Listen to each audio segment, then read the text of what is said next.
All right, what's good, everybody on YouTube? This is your boy Akil McLeod back with another live video. So today, uh, really, this is going to be somewhat of a shorter live.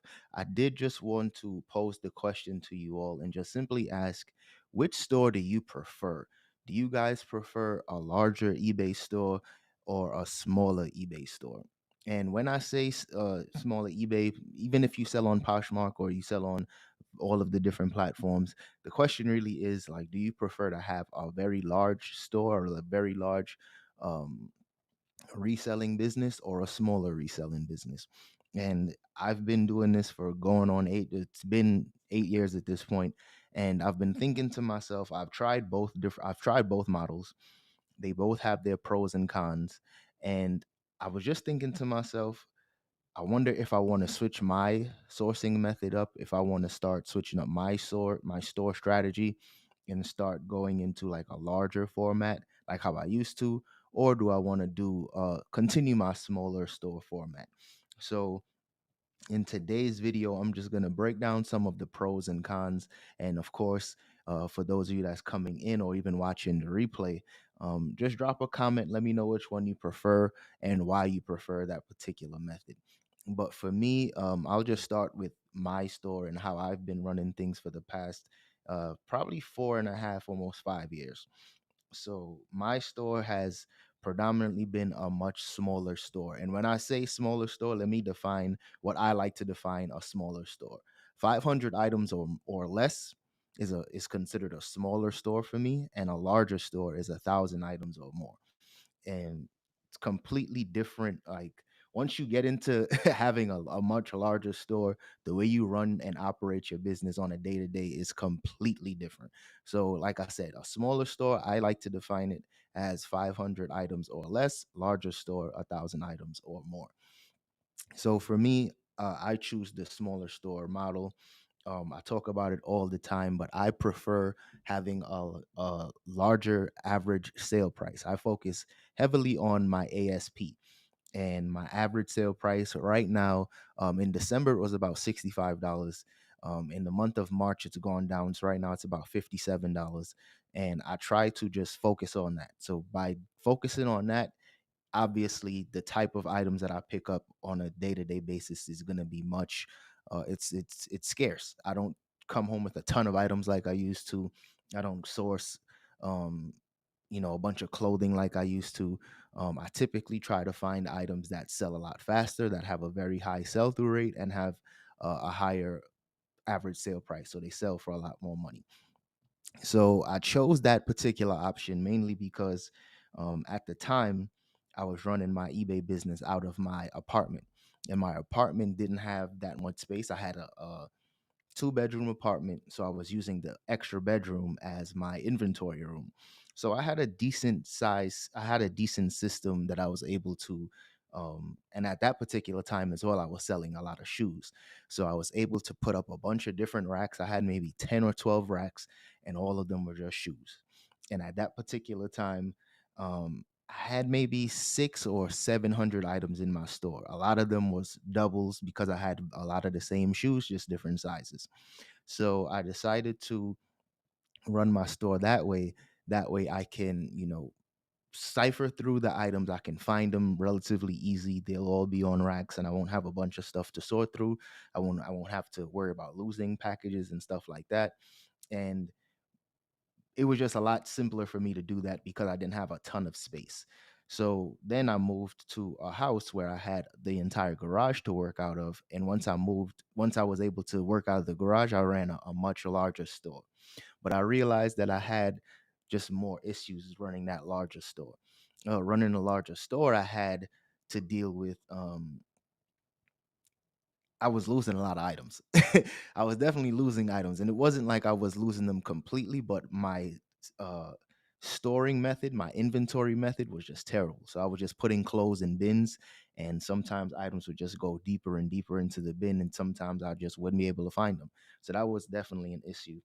And the larger issue that I found that wasn't necessarily a problem per se, but when I was selling a ton of items in my store, the average sale price was super low. Some items were as low as $8.99. I might sell a remote for, or I might sell a shirt for $14.99, and this is all with shipping included as well. Sometimes I would charge shipping, but at this particular time, a lot of you all know I was specifically doing most items free shipping because that's what eBay preferred for a lot of their sellers to do. You would definitely get a push if you was offering free shipping. So by doing that, I had a ton. I was getting decent amount of sales, but my overall income was still, to me, it was still the same. Whether I was running a smaller store or a larger store, it was still relatively the same because I was selling items at a very, very cheap price. So sometimes I might go to the post office with 30 items, 40 items, 50 items, but the actual profit with those 50 items might be $700. Then once I made the pivot to a smaller store, I would take maybe 20 items, and that same profit might be $750 because I might be selling electronics where I'm selling a camera for $200 or a microphone for $300 and stuff like that. So just making those pivots throughout throughout the years, I've realized that a much smaller store with a higher average sale price just works better for me. But I do see a lot of people that see some success running a larger eBay store. I was just watching this one reseller, Dixon's Pickens. I was just watching his channel, and he was talking about um, shout out to him. He puts out some really good content. I was watching his stuff, and he was basically saying that he's trying to downsize his store because I think he has maybe 1,400 items or 2,000 items, something along those lines. But he has a very, very large store, and he's in the process of downsizing his store right now because I think he was just, kind of discouraged about some of the items that he was selling. He just didn't really want to sell smaller profit items anymore. So it really made me think to myself, I wonder if there's a lot of people that have this similar mindset or even have this kind of battle with themselves, whether they should source more and just try to get their hands on inventory and just have a much larger store, or if people are actively paying attention to the numbers, and instead of trying to increase the actual volume of their store, try to increase the volume of their sales and their profit margins. So that's something that I definitely just wanted to make you guys think of, make you guys consider, because I see a lot of content out there nowadays where people are sharing their inventory systems. They're, taking videos and they're showing the thousands and thousands of items that they have within their store, and then they might be showing items that sold, but a lot of those items are 10, 12, $15. And by no means am I saying that's an issue, because some people, the smaller profits, those things add up for sure. They definitely do add up. But what are the I think it really just depends on your lifestyle. Does that work for everybody? Does that work for you? The person that's watching this, does that work for you? Think to yourself, does selling a bunch of items at smaller profits, does that necessarily work for you? Because it can, and it could be your only option, honestly. Because if you live in a city where you don't have the option to come across a camera that could sell for $200, or any electronic for that matter that has that type of higher ASP, you might need to focus on selling those mall type of brands, those everyday bread and butter brands that people talk about, whether it's a Abercrombie and Fitch or a Old Navy or an American Eagle, like those types of brands, and Levi's jeans and stuff like that. So I really do. I always think to myself, it's really important to run your own race and do what you can do. Focus on what you can do, because I definitely got caught up in the aspect of thinking I needed to run a larger store, thinking I needed to have a store that was just really packed with items, and just really just feeling proud of, like, oh, look how much inventory I have, look how many items I have. But at that particular time, I also wasn't paying attention to the sell-through rate. I would pick up let's say a Ralph Lauren shirt, and I'm like, oh, this is Ralph Lauren. Of course, somebody's gonna want this because this is Polo. Why not? But I wasn't paying close attention to the sell through rate in terms of looking at the sold listings, clicking completed and sold, and seeing how many people were actually buying this style of shirt in this particular size, in this particular color, in this particular style. Like let's break it down to that degree, and let's see how desirable this particular item might be. Because certain brands might be really hot and really like sought after, but then there's certain styles and certain colors that people are not gravitating towards. So you have to pay attention. Definitely have to pay attention to that. Let's see. Land Shark Picker. Too many people worried about how many items they have listed, so they compromise sales through and net sales in the process. That's it. You hit the nail on the head. I couldn't say it any better. And that, I think it goes back to my point of people needing to run their own race and focus on the things that are important to them. Because for some people, having a large store, it's important to them for them to maybe you might not have enough time to always go sourcing. You might have very, very limited time to source. So if by you having a large store, you can kind of continuously cycle through the items that you have, excuse me, whether that's delisting items, doing sales similar, and kind of rotating throughout the same items that you already have. Meanwhile, for myself, I pride myself on going to the thrifts just about every single day, just so that I can be out there as much as possible. I come across the better items and I can really build my store with quality instead of just quantity. I think that was something that I was really trying to focus on these past maybe 2 or 3 years.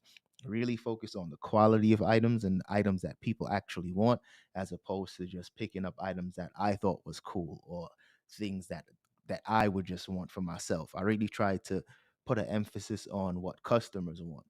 And once I started focusing more on what customers actually wanted, and of course it sounds good to just say, oh, focus on what customers want, but the data is always there. It was easy for me to just see, okay, this particular size, a size XL or a size double XL, the sell through rate is a lot faster than a size small or a size extra small. So even if I see a shirt that might be brand new with tags and it's in a, like I said, brand new with tags and it's a decent brand, but it's a size extra small, I might still pass on that shirt because I know it might not sell anytime soon. And of course, you always have those one-off situations where an item still might sell regardless of what. It might sell super fast because that person is looking for your particular item. Of course, we have those type of anecdotal stories, but when you're looking at business and you're looking at it just from a grand overall perspective, those type of things are things to consider. A extra small shirt might not sell as fast as a size XL or a size large, and you might have that shirt for 6 months before it sells. So for me, I rather just focus on the items that people are running towards. JP says, I appreciate your wealth of knowledge. Definitely learning a lot from your channel. I ran a markdown sale today of 20%. Should I lower my promotion percentage before I put on a sale? No, I think. Well, first off, I appreciate you. I definitely like the fact that you enjoying the content. So thank you for that. But running a markdown sale of 20%, should I lower my promotion? No, I think 20% is good. I think I usually run sales anywhere between 10 and sometimes as high as 25%, depending on the item, depending on the holiday. Because certain holidays, I might run a sale, and then sometimes I might just have slow sales for myself, and I might just run a sale. So it really just depends. But I'd like to keep it between 10 and 25. Usually 25 is reserved to items that have been sitting in my store for a lot longer, so I'm trying to like get them out. But I usually don't go less than 10%, because like a 5% discount really isn't enticing any buyers. But I do think 20% is good. Only thing is, I would focus on the time that you run your sale for. I typically don't run a sale longer than a week, and sometimes I might do a sale from Monday to Sunday, and then I'll start a different sale. Say that sale that was from Monday to Sunday was 10% off.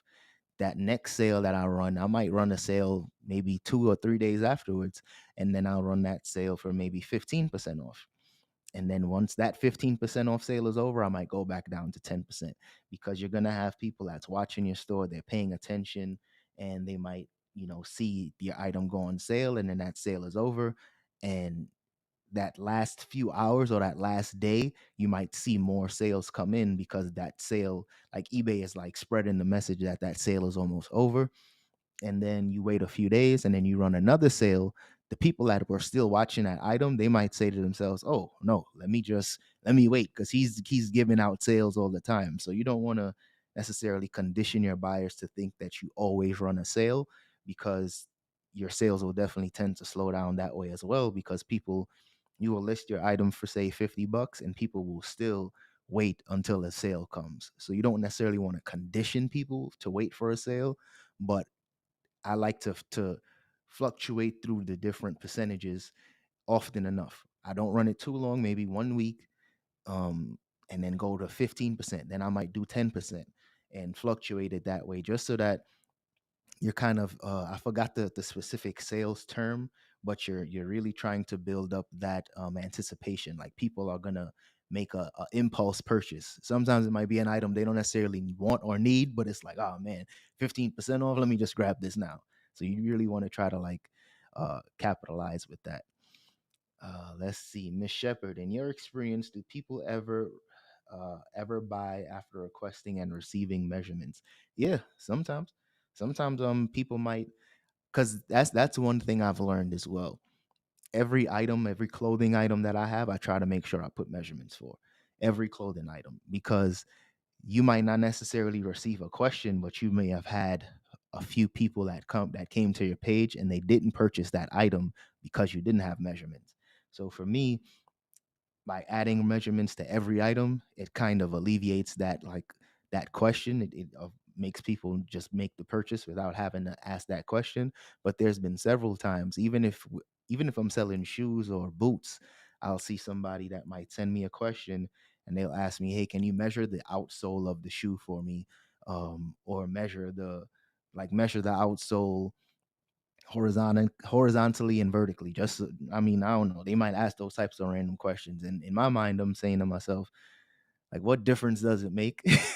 It's a size 10, a size 10 is a size 10, but I also do know certain shoes run differently, right? So I try to just try to give that type of level of customer service, because I always tell people, you have to focus on the things in your store that you think will separate you from other people.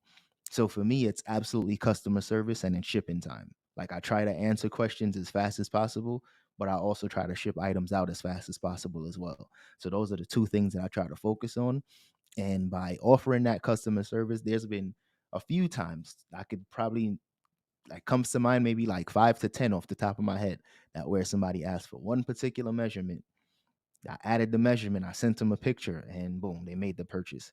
Because it might just have been that impulse person where they think that it's gonna work for them. The item or that shirt or that jacket is exactly what they want, but they just have that one little question mark in their mind. And just by you responding to them, that's it. Now they're like, okay, I trust it. So definitely, it's worth it. It's worth it. Sometimes I get a random question and I'm just like, are you serious? Like, really? This is the question? But I mean, I get it, because there's so many eBay stores out there that people do not respond to questions. And if they do, it might be several days afterwards as well. And then you definitely miss out on sales that way. Definitely miss out on sales. So even something like that goes back to the topic of today's video, in terms of the size and the type of store that you prefer to run. For me, I prefer running a smaller store, because I remember those days when I had a much larger store and trying to sift through all the items. And I didn't have a very um let's be clear, I didn't have a sophisticated storing method. I had everything. I had all my clothes in bins, and I had big plastic bins. And nowadays, I see people with much more sophisticated SKU systems and stuff like that. So it makes things easier. But at that particular time, I wasn't doing that. I was folding clothes and just throwing up in a bin. And when it's time to actually, somebody might send me a question pertaining to measurements or pertaining to anything about regarding that item, I would avoid the question, sometimes ignore them, because I'm like, I don't want to have to go into that bin or pull this off the shelf and try to sort through all of this and move this box just to find this shirt. And chances of you making the purchase is slim. Like, I would just talk myself out of a sale. But then once my store became a little smaller, it became more manageable, and I realized that how much of a difference it made just by answering those questions really quickly. I was like, man, let me just answer these questions quick, but also make my inventory system easy enough where I can handle it. All right. So even at this particular time, sales are down across the board. My sales have been, I'm not gonna say it's been like terrible, but it's definitely not what it was during Q4 or even in January. Even January, I think, was still very, very solid for me as well. But I think this is very common as well. Every year around this same exact time, it's been sales are slow every year for every year. I don't care how long I've been doing this. Every year it's the same thing, but it's just like you get used to it, right? So it's like you kind of get used to the ebbs and flows of business. And people always talk about entrepreneurship in general when it comes to sales and money. Your income is always going to fluctuate. So this is just a period in time of which I realized the income is just going to be a little less. But for the most part, I always tell people, as long as you do the work, you'd be fine. The tough part is actually like remaining calm and like trusting the process and trusting God that everything is going to be all right. But as long as you're doing the work, you'd be just fine. You would be just fine. But yeah, so let's talk about some of the pros in terms of running a large store, because I think I was not necessarily bashing a large store, but I did a lot of promoting in terms of the smaller store. So let's talk about some of the pros in having a larger store. So when I was running a larger eBay store, one of the pros that I did have was that that's when I was able to do a lot of research. I was able to learn a lot about different brands, learn a lot about different styles, and just really doing the market research. I didn't realize I was doing market research at the time, but now in retrospect, I realize I was doing a ton of market research and real life research, not just watching a bunch of videos and seeing what other people said and just trusting them. Like I was actually going into the stores, picking up different clothes, picking up different electronics or shoes or whatever it might be, adding it to my store and really seeing for myself how long does it take to sell? What type of questions are being asked about this particular item? What type of boxes or how do like packaging? Like how do I need to package this type of item for the future?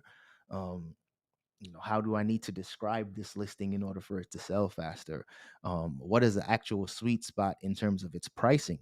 Like that's also a really big thing, because you might see a bunch of items that's available on an eBay listing. Like you might see a ton of them that's available, but they all sell for the same price point. I'll give you guys an example. It's a keyboard that I love to sell. It's this Microsoft 4000 ergonomic keyboard. If you go on eBay right now, you would see a lot of them that sell for sometimes 70, sometimes $80. For me, they usually sell for like 45, between 45 and $50 plus shipping. So a lot of people might buy those keyboards and see that, hey, a lot of people is getting $80 for this. But the majority of people, including myself, are really getting like 50 or 60. So by doing the real market research, I've realized that, excuse me, you know, although there is some truth that some people are making, X amount of money for a particular item, the vast majority of people are really making this number instead. So when I do pick up those keyboards, I don't even think to myself, oh, let me list it for 60 or 70 or 80. The person that's making that, who knows how long they was waiting for that to sell? Who knows the condition? Who knows, how they run their store? Who knows if they're paying for, promoted listings and they're paying at 20% to have their um, item at the top of search? Who knows? But I know for me, just from my market research and my experience, I've realized that it sells for a certain price point. Then not only that, but the more you ship and sell a certain item, you become much more efficient in terms of shipping it. Now you start to source the right packaging, the right boxes. You realize, okay, how much does this weigh? Um, who gives me the better rates? Is it UPS or is it UPS? Is it FedEx? Is it the post office? And then you just become that much more efficient. So it took years before I was able to, start thinking like that and developing a store like that, as opposed to when I was running like it took me a long time of running a larger store and learning all of those intricacies in order to run a smaller store and realize what was actually working. And the keyboarding was just one of the first examples, but that's definitely something that um, always comes to mind for me. Um, Not only that, doing the market research and learning a lot more about products, but when I was running a larger store, something that also was just really good for the time was not only just research, but it was really just about how many, like, what was I more comfortable with, right? Like, what was I more comfortable with selling? And I realized that at that particular time, I had 1,000 plus. I don't think I've ever had 1,000. The most I've ever had was like almost 700, like 600 and something items. That was the most I ever had. But for me, that was huge because today my stores, all of them combined, is like under 400, right? So for me, that was a big, big jump. So when I was running the larger store, I was realizing that I didn't necessarily like selling a lot of clothes. I didn't necessarily like having to, steam and iron and prep and wash and on all these different things in order to make clothing more attractive. Like I realized, okay, I don't want to sell clothing like that anymore. And it was a lot easier for me to have a much larger store when I was selling clothing because getting clothing at a cheap price was very easy. It's still easy, but it was just so abundant at that time living in California. It was so easy to get quality clothing at like $2 or $3 a piece. Nowadays, I think it's still easy to get clothing, but quality clothing, I think, is just like anything. Anything of quality is going to be a much harder thing to purchase. So I think now that's probably why we see so many eBay stores that have that same type of model, that same type of structure, where it's 1,000 plus, and the average sale price is maybe $25 to $30. We see a lot of stores like that, and we think to ourselves, these are the most prevalent, so these clearly are the most successful. But I don't think that's necessarily true. I just think that's the most prevalent because based on you know, different parts of the country, it's a lot easier for people to source those types of items.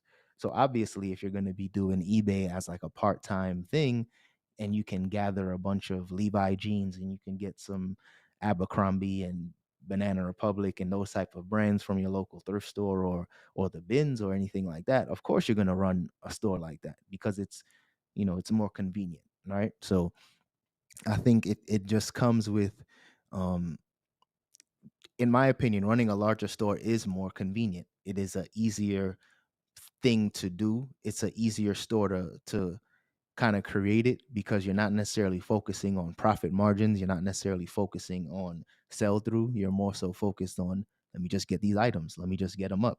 So when you're sourcing, you're getting them up, you're getting them out. You know what I mean? JP, do you use thank you cards when you send out your product? Good question, but no, I do not send out thank you cards. There was a time when I did send out thank you cards, especially when I had Poshmark. When I first got on Poshmark, I remember they were promoting, add thank you cards, use like wrapping paper, get like custom poly mailers because they was trying to make it seem as if Poshmark was more of like a boutique buyer experience, and they were really trying to promote it that way. And as the years went on and as time progressed, I think a lot of people kind of shifted away from that style. So I know I stopped, handwriting thank you cards, especially once the order started to really come in, because there was a time when I started to make a lot of money on Poshmark and I was shipping a lot of orders out. So I just, didn't have the time to handwrite notes and stuff like that. And I also realized that it didn't necessarily make an impact in terms of like return customers or repeat buyers or anything like that, or even necessarily like feedback. Like I realized um feedback on Poshmark wasn't necessarily like a big like, although it was important, it's still not as important of a indicator as feedback is on eBay. Like if somebody gives you negative feedback on Poshmark, as a buyer you don't even see that. But on eBay, if you get negative feedback, that's public, so everybody sees it. So if you have a ton of negative feedback, that might deter a potential buyer. But on Poshmark, if you have a bunch of negative feedback, nobody knows, so it doesn't even really affect your business at all. So for me, I just kind of stopped doing the thank you cards. I stopped doing the wrapping it up with wrapping paper. I remember going to Michael's and literally getting like some tissue paper, and I was like, oh, I'm gonna fold my dress shirts in the tissue paper, and I'm gonna put it in this nice poly mailer. And then I remember one weekend I had got like 20 orders from just Poshmark, and I was like, okay, bet. Let me just get these excuse me, these Tyvek envelopes from the post office. And I'm gonna just throw them in there, and I'm gonna put them in the what was that, the flat rate envelopes. I'm gonna just put the Tyvek envelopes in the flat rate envelopes, and I'm gonna call it a day. And I'm gonna just do that. And it was the same thing. It was the same type of feedback I was getting. It was the same amount of sales I was getting, and I was like, all right, clearly I'm wasting money on thank you notes and tissue paper and wasting time.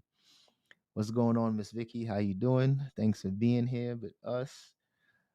Let's see, Mrs. Shepard. I'm thinking about quitting reselling to start my own brand due to competition and the bad economy. I prefer to sell the same item over and over again. It will save me so much time. I mean, it's totally up to you. It's totally up to you because it's the first thing I thought of by reading that. The first thing that came to mind when you said I'm thinking about quitting reselling to start my own brand due to the bad economy and competition. Whether you start your own brand or not, the economy's still going to be bad and competition is still going to be there. So you're going to have to deal with the same experiences, really, whether you're reselling or you're starting your own brand. I think it's pros and cons to both. But the good thing is, if you've been reselling for any length of time, starting your own brand is going to be a easier transition, just because you're going to be a little more familiar with just business, you know. But I mean, much success either way you go about it. Just know it's gonna be tough either way. Whether you stick with reselling or you start your own brand, it's gonna be tough. The only thing is so much as a reseller. There's so much things that we leverage as a reseller.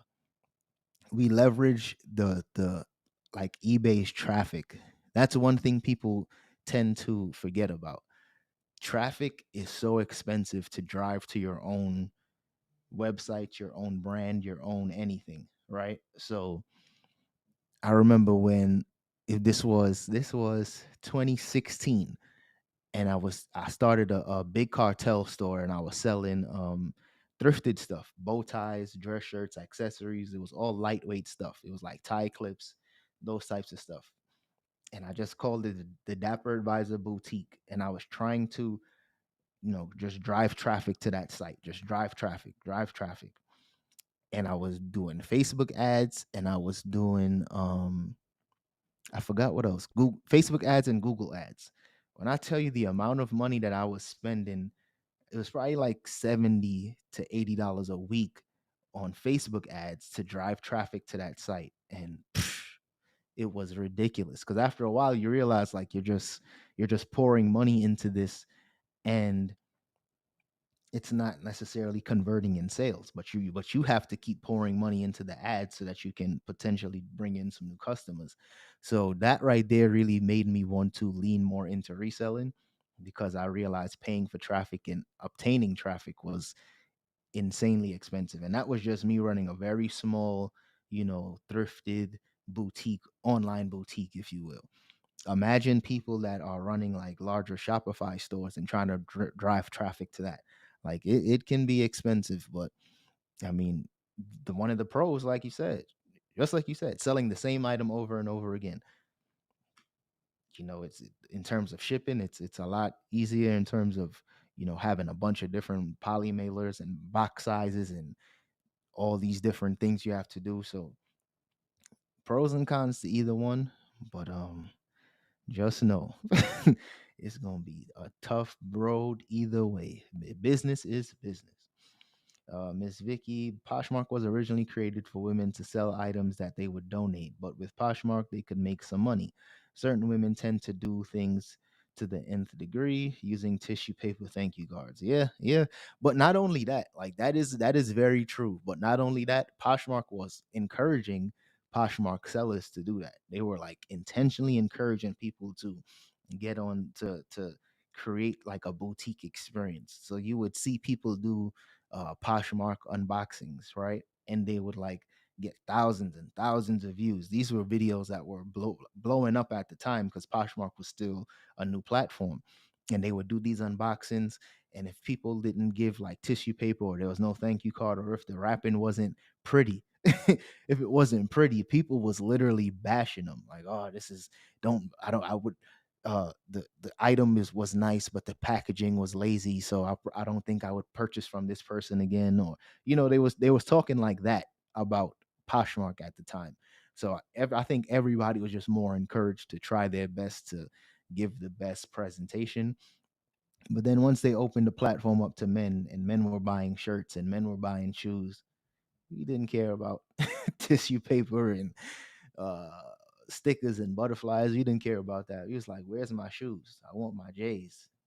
Where's my loafers? I want those. But you right. When Poshmark came out and it was like just all women dominated.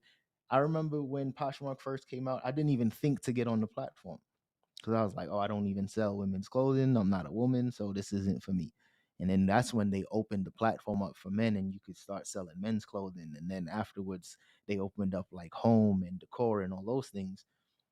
That's when the floodgates opened.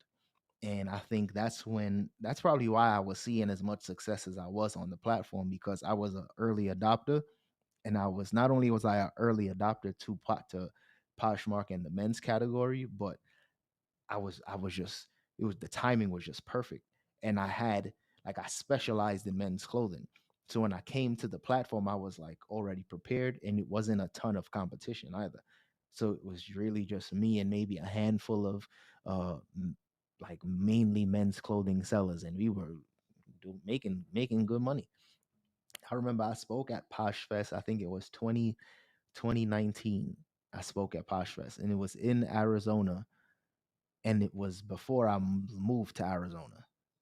And that's how crazy it was. Like I remember coming here before I even lived here and speaking at the event and talking about my Poshmark success and the type of things that I was doing and how I was able to run my business and make sales. And like I said, this was 2019. So I knew at that particular time they were still trying to get more men on the platform, get more eyes on the platform as a whole. And it was just it was good times. And I think Poshmark at that particular time as well, I used to see a lot of ads. I used to see a lot of like ads on YouTube, ads on TV, ads on everything, even like bus stops. You might be driving, you might see a Poshmark ad. Like you would see billboards, you'd see everywhere. I don't know if it was since the sale of Poshmark, because they sold, I think, last year to a different company. Or maybe it was a few years ago, but I've noticed a really, really big decline in terms of like their ad spend and their presence online. So, um, who knows? Who knows? I'm still on there. Um, I'm about to start using Flip. I'm about to pay for the service so that I can continuously share my closet more, because it still works. It's still People are still on there. People are still shopping. It's a lot. It's still mainly women on there. So I think, as for me selling men's clothing, like I typically will sell a shoe on Poshmark, and it'll be going to like a woman's address. Like that's pretty standard for me. In like a woman's name would be purchasing it. So whether it's moms or it's wives or girlfriends buying stuff for their husbands or their kids or whatever, I'm just like, people are still shopping on there. Whether you're selling men's clothing, women's clothing, whatever, people are still shopping. So I'm gonna make sure I take full advantage of Poshmark still and ride that wave until it's basically over. But Macari is one of those websites, one of those platforms I don't really do anything on anymore.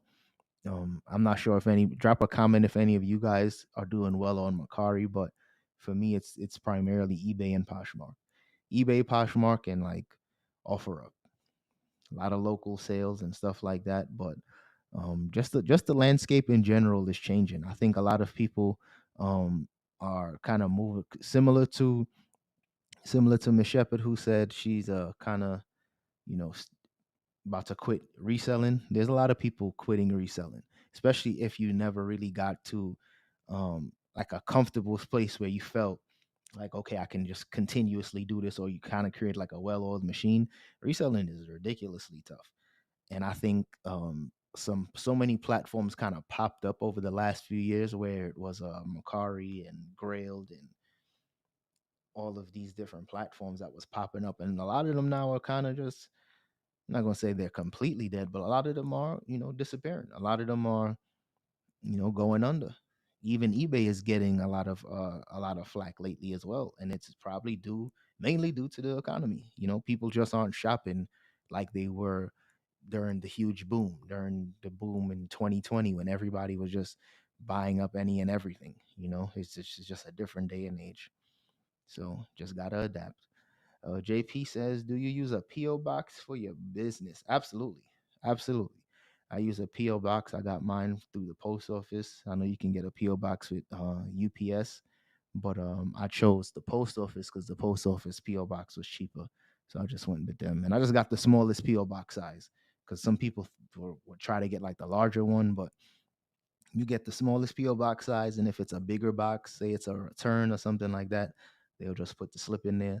But for me, it was important to get a PO box for two main reasons. One, I'm on YouTube, so I didn't want, for me to be on YouTube and people just have my address. I thought that was going to be weird.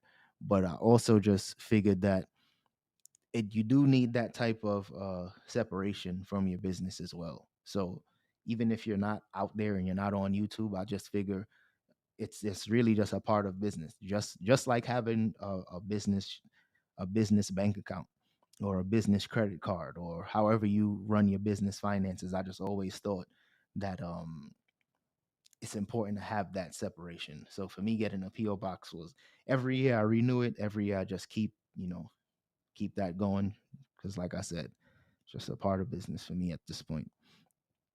Do you think things will turn around? Absolutely. Absolutely. The future is bright. Trust me, the future is bright. Like, I know sometimes there are days where I'm frustrated. Trust me, where I'm like, man, this is crazy. But things will absolutely turn around. It always turns around. I remember, even I was talking about this a few days ago as well. In 2020, when we seen that huge boom, prior to that, things were pretty standard. It was pretty regular. I know I was doing well for myself. I was on YouTube sharing my sales. I was definitely like excited and proud.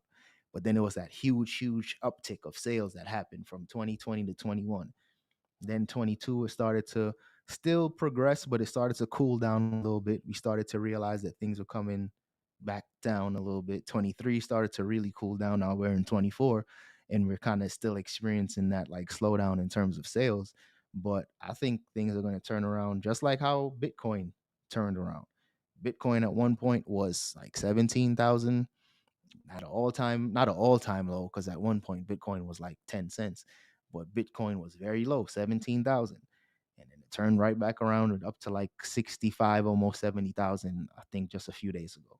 So that's just the way the economy is. That's just how business is. Um, and I think that one of the most important things that I keep telling myself is that business is all about making pivots. Um, Being successful in business is all about making pivots and making the right pivots. And if reselling is one of those things that has its ups and downs, maybe you make a pivot and you just sell differently.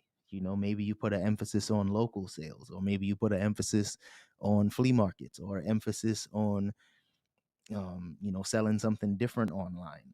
But it's just always about making those pivots. And for me, since I've been doing it for so long, I'm not gonna say I'm familiar with the 2008 Great Recession when that was really terrible, but just from research and how things were at that particular time, I still don't think we're as bad as that time. But just I was looking at one of the sales reports. I think it was on CNBC. They had said in the month of February, consumer spending went up like 0.4% or 0.7%, something small, something minuscule, but it was basically just saying that it was starting to trend upward again.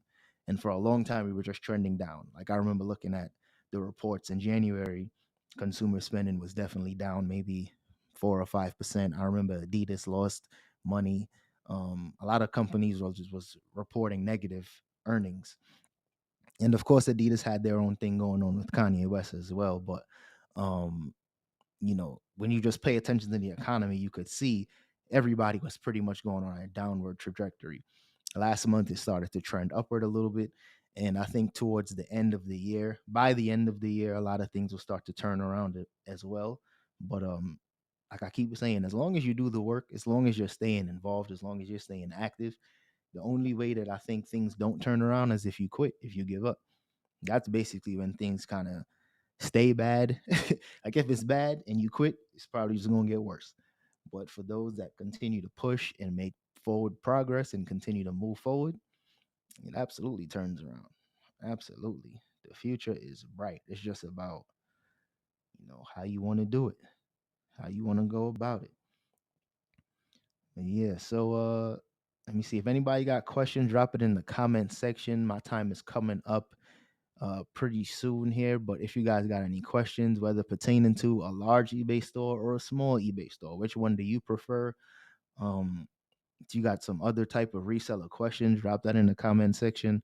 I'm gonna hang out for just a little bit longer, but um, like I said, for me, for where I stand, smaller store, larger profit, all day long, all day long.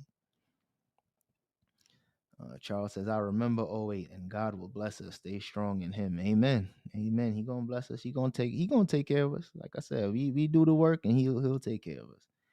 Just trust in the process and trust in God. And we gonna be just fine.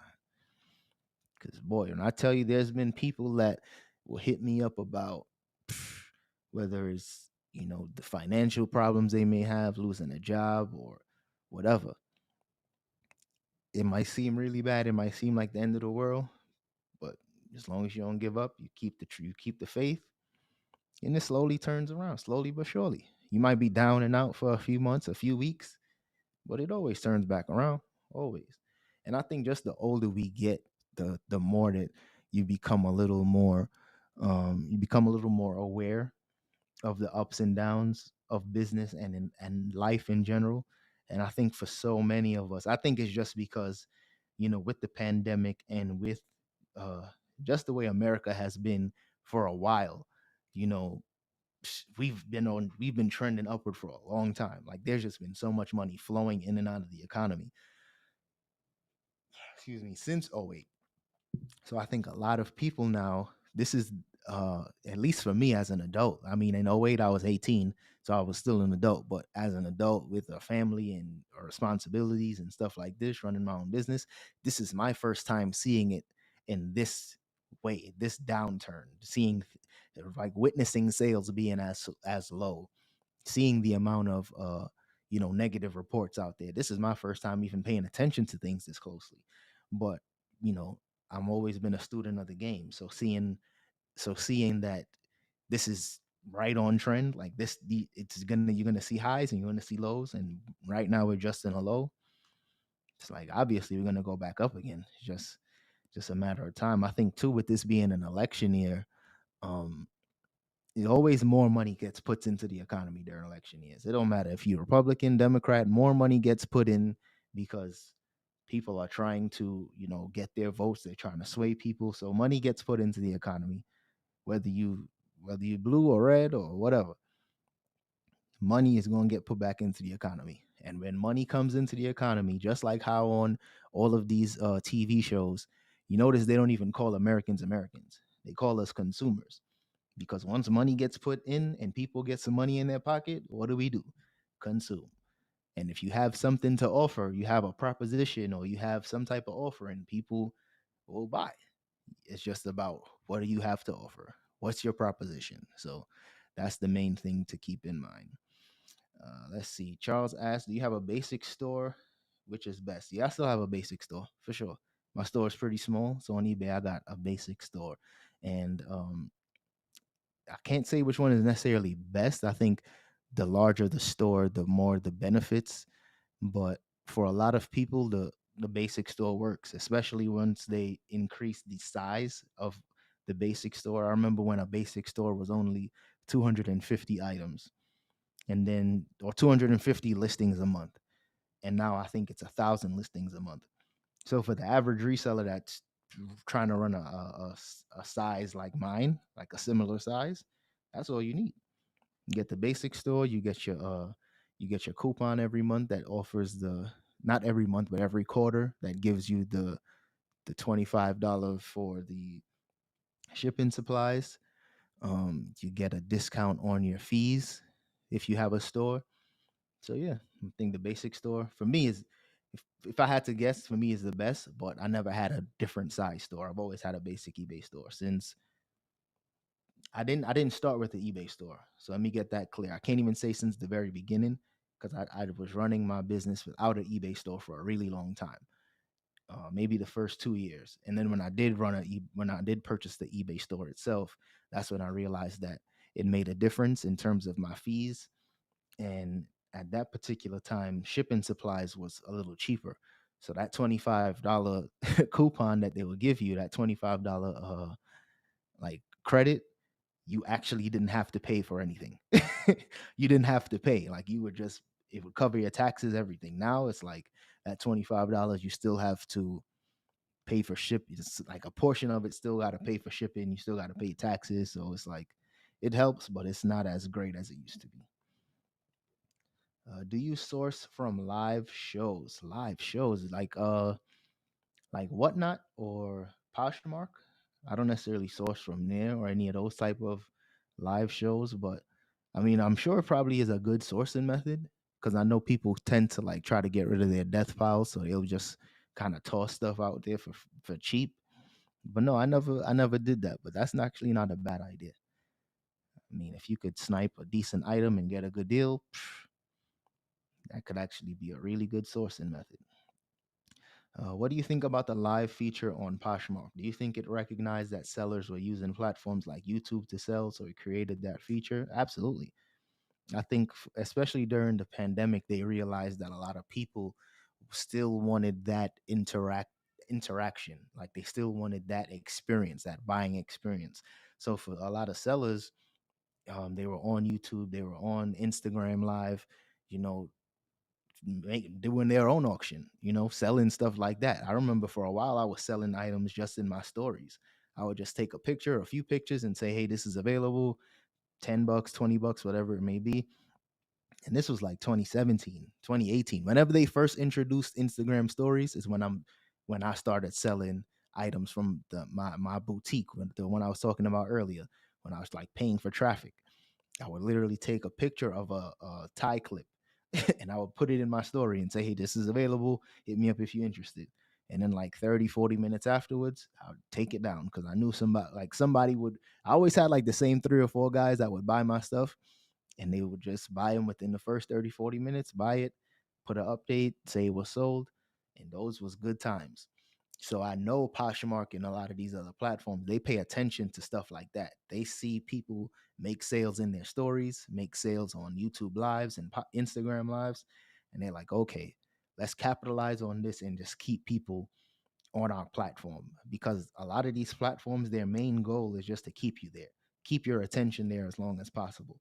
That's why all the algorithms try to keep making you swipe and kind of go through the rabbit hole and keep you on the platform for as long as possible. Same thing with, TV shows and all of this. Like, today's day and age, the biggest thing is attention, just to keep people's attention. That's like the currency. So for Poshmark, they're like, yo, if people are on here making sales and we got Whatnot and all these other platforms, let's make our own, keep people here. And on top of that, they're charging fees. So they definitely want you to make sales, because they're getting a piece of that. So they're smart. They are smart. I never made a live yet, though. I haven't done it. And I don't plan on it, honestly. I don't even plan on doing it. But I think it's a dope feature, but it's not necessarily for me. But one of these days I might give it a try, just like if I got some extra time on my hands or something like that. But as you guys know, with kids and a wife and running these businesses, time is of the essence. So I don't necessarily think to, I don't know. I might, but I hate to say never, but we'll see. Timu is making bank. That platform keeps people hooked for hours and hours. Oh man, that's gonna be my next live show. I'm so glad you brought that up. Timu is gonna be the topic of discussion for my next live, which is probably gonna be sometime next week. I can't necessarily nail down like a streaming like schedule yet, but I was just watching this video. I don't know if it was on MSNBC or if it was CNN, but it was one of those platforms, and they were talking about Timu. They was talking about Timu and how they've been able to gain so much market share so fast. And it's mainly because, like I was saying before, them paying for traffic, paying for the ads, but not only that, they're losing money. They spent so much money, but they're not necessarily making money because they're giving away items. But in exchange, they want your data. They want all of your data. They want your information. That's why websites like TikTok is under fire right now. That's why we've seen Facebook um, under so much scrutiny. We've seen Apple get in trouble and them trying to make all these different updates about security because data is so important now. Excuse me. It's one of those metrics that they're using to sell you any and everything. And for people that have, Alexa in the house, or you might have just your phone, you say something, and then all of a sudden you say to yourself, well, I need to take a vacation. Then you go on Facebook or you go on Instagram and you're scrolling. Now you're seeing ads for Expedia. Take a trip, you deserve it. You start seeing that. So it's like data is so expensive and so crucial for a lot of these companies now that Timu is willing to spend millions of dollars in order to get your data.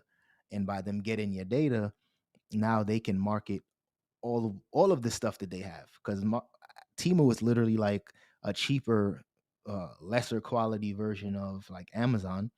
So for them, they're like, if we know your clothing size, we know your address, we know the type of styles that you like, now we can really like market any and everything to you. So we'll give you a couple free stuff.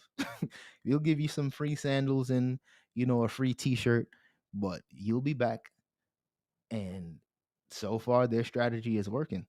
The thing is, in terms of Timo, I'm just not sure if, like, I'll talk about this again in that live, but my thing with Timo, I've never used it, but I just don't know, because one of the biggest complaints that I've seen is that the quality is so terrible and the items are nothing like it looks like in the photos. So I don't know how long you can keep that going. Like I don't know how long you can keep that method of giving away free items in exchange for data, and then when people actually get the item, now they're upset with it. So it's like, I don't know, but we'll see. We'll see. Just like with TikTok, people saying if TikTok is gonna get um sold, if they're going to be forced to sell TikTok. I doubt it. I doubt it. Then like these platforms with all of this money and all of this data, they have a lot of leverage. They have a lot of leverage. So I don't know if what will happen to them, but we shall see. I'll definitely let you know. I'm gonna try to make sure I put that, like, I'll make sure I make a like, I'll try to schedule the Timu video in advance, because I think that'll be a really good discussion for a lot of people and just to have in general. Because Timu, when you think about it, Timu is probably one of eBay's biggest competitors, because Timu sells so many items that are cheap, right? Like $20 and under, say $30 and under, right? But eBay also specializes in very cheap items that are like $20, $30 and under. And instead of people selling like a used item on eBay for 20 or 30 bucks, people can get a brand new item for 20 bucks, 30 bucks. So why not gravitate towards that? And on top of that, you might get a few of those 20 or $30 items for free. Because you go on Temu and then they're just like, oh, congrats, you won. So it's like, it's crazy. It's crazy. But my time is coming up here. I appreciate you guys hanging out with me and asking some questions, getting some interaction going. This was dope. I always enjoy doing the live. That's why I'm trying to make sure I'm doing them at least once a week, because I like doing it. I like engaging with you guys. So I appreciate your time. Like I said, stay tuned for that Timu video because I think that's gonna be a dope discussion as well. But that's all I got for today's video. So I'm gonna see you guys in the next one. Peace, y'all.